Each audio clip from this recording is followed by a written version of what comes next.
Alam mo bang binantagan na akong santol dito? Yung sa Hindi ba? Pinos. Ito guys, si Miss Santol guys, oh.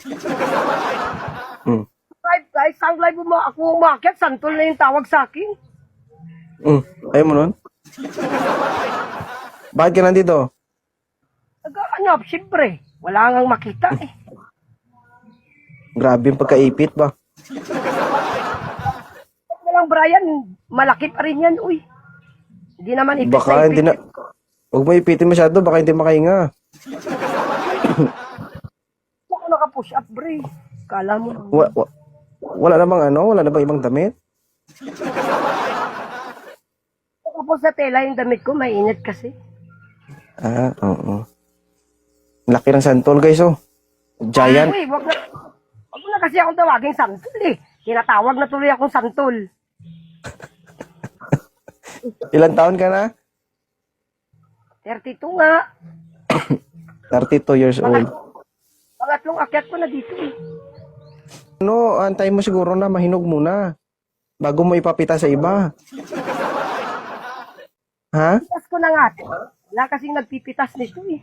Pinapapitas ko na. Medyo... Kasi sa tingin ko medyo hilaw-hilaw pa. Kasi kapag hilaw, medyo maasim. Maganda kapag luto na, medyo matamis-tamis. Ganun.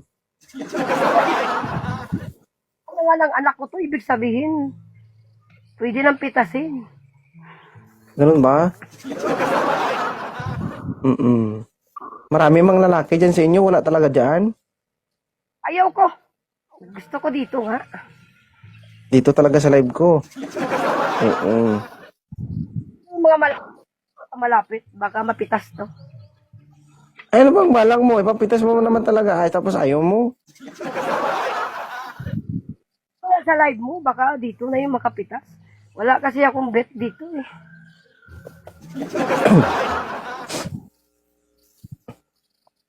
Bet talaga?